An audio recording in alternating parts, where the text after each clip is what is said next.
I had this huge fear when we first started the diet because we have blackberry bushes all over on our property. And he started the diet in July, and the blackberries are usually ripe, around the end of July. We also have a strawberry patch in our yard.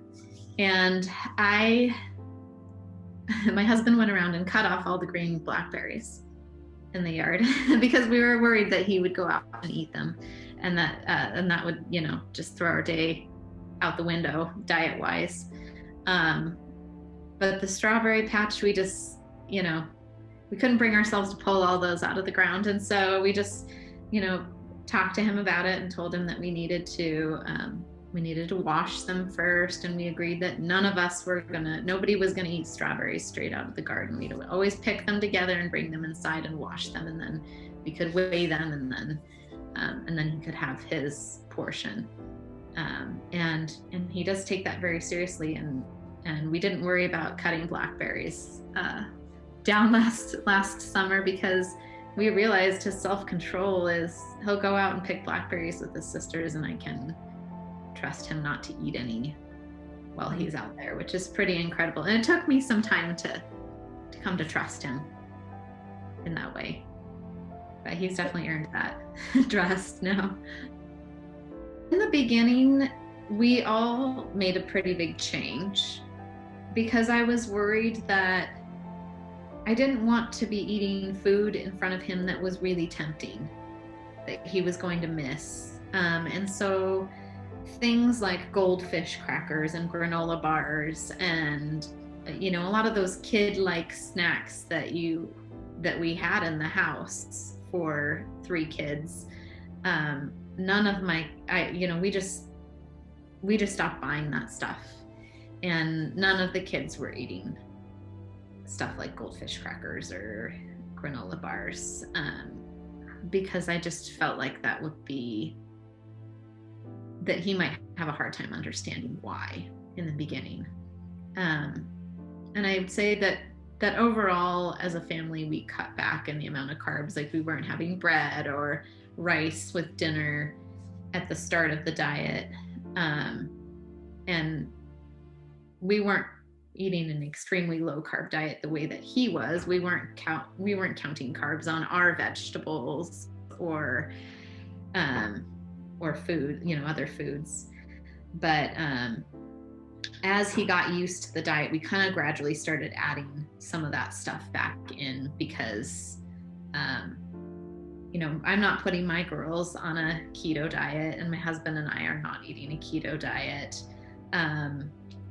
I don't feel like it necessarily would be a healthy thing for the girls to do that as growing children. I mean, Soren's so closely monitored. He does blood draws regularly to make sure he's getting all the nutrients he needs to grow. And I knew I wouldn't have that for the girls. So they're on a regular diet. He's on a keto diet.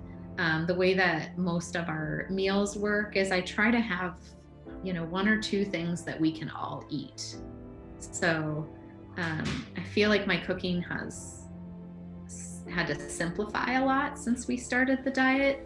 I don't make things like lasagna or soup or big, 1 dish sort of meals for us very often anymore, because that's not something that I can give to Soren.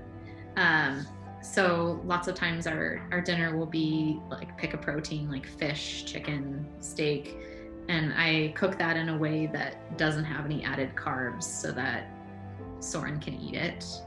And then we pick a vegetable or 2 that everybody can eat and doesn't have any added carbs. And then I weigh out his food. And so what he has on his plate is some of what the rest of us have on our plates, but we might also have like what we call our carb, which is more referring to not to the vegetables, but to like something really carby like rice or bread. We don't eat a lot of pasta because Soren really misses pasta. And so we try not to eat pasta when he is around. Once in a while, Chris will take the girls out for dinner and they get to have their pasta, or or if he's out with dad for the day or on a play date, then maybe the girls and I have spaghetti for lunch, because that's a treat for us, because we try not to do that very frequently, since it's a food that he really misses. It takes a while to learn the principles of the diet, to figure out, you know, what a meal is going to be made out of. And at first you're just trying lots of different things. And I did meal planning like crazy in the beginning. I had very detailed shopping lists and planned out what he was going to eat every day for a week. And we've gotten to the point now where I wouldn't say he eats the same thing all the time, but we definitely have figured out what our staples are. It was so stressful in the beginning. I think my husband was ready to leave because I was such a ball of stress that I just wasn't very pleasant to be around in the beginning. I was so worried that I was going to mess it up. And it was a lot of pressure in the beginning, but it does become, we're getting close to 2 years now. It'll be 2 years in July of being on the MAD diet. And so I think it's really become second nature, and I can throw together a meal for him really quickly. I know how to travel on the diet, which in the beginning was super duper intimidating. I think that was one of the biggest challenges of starting the diet, was figuring out, okay, how do we do this on the go? The challenge that is facing me ahead is Soren is going to be entering kindergarten in the fall, and I know that I need to impress upon them how important his diet is, and we're requesting that someone will sit with him at lunch to make sure that he actually finishes everything that he needs to finish, and that he doesn't share his food with the other kids, or, you know, I don't expect that he is going to take other kids' foods, but then you never know, it's a new environment. And so I think I really want the school to understand that it's not just lunch for him, it's his medicine, and that they need to treat lunchtime as seriously as they would giving a kid prescription medications.